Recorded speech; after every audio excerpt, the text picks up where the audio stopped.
Cab book చేద్దాం. Madam cab book చేశారు మీరేనా? నేనే వస్తున్నాను. 2575. తమ్ముడు ఒక నిమిషం ఆగుతావా? ఏమైందక్క? కొంచెం పర్స్ మర్చిపోయాను, ఇంటికెళ్ళి తీసుకొని వస్తాను. సరే అక్క.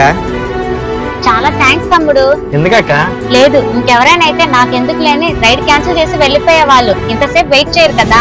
అయినా డ్రైవర్ కు ఉండాల్సింది ఓపిక అక్క. 2 నిమిషాలు ఎదురు చూస్తే కస్టమర్ హ్యాపీ, మేము కూడా హ్యాపీ. రైడ్ క్యాన్సిల్ చేసుకుంటే ఏమొచ్చింది అక్క? అవును నిజమే. అందుకే అక్క ఏ రైడ్ క్యాన్సిల్ చేయను. ప్రతి కస్టమర్ కి వాళ్ళ లొకేషన్ దగ్గర జాగ్రత్తగా డ్రాప్ చేస్తా. పద వెళ్దాం.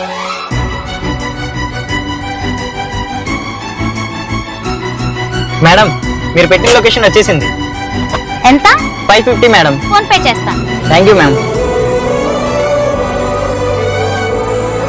ఎవరిది ఉండిద్ది తాళం? పంపించేసి మేడం గారిదే ఉండిద్దా? మేడం గారు కారులో కీస్ మర్చిపోయారు, మీయేనా? నావేనండి. ఇదిగోండి తీసుకోండి. చాలా థ్యాంక్స్. నిజంగానే మాకెందుకు లేని పడేసే వాళ్ళని చూశాను. ఇలా నిజాయితీగా పనిచేస్తేనే కదా మేడం మాకు గౌరవం వచ్చేది. మీ నిజాయితీకి నేను మెచ్చుకుంటున్నాను. చాలా థ్యాంక్స్. ఎప్పుడైనా నాకు క్యాబ్ అవసరం అయితే డైరెక్ట్ గా మీ నంబర్కే కాల్ చేస్తాను. నంబర్ చెప్పండి.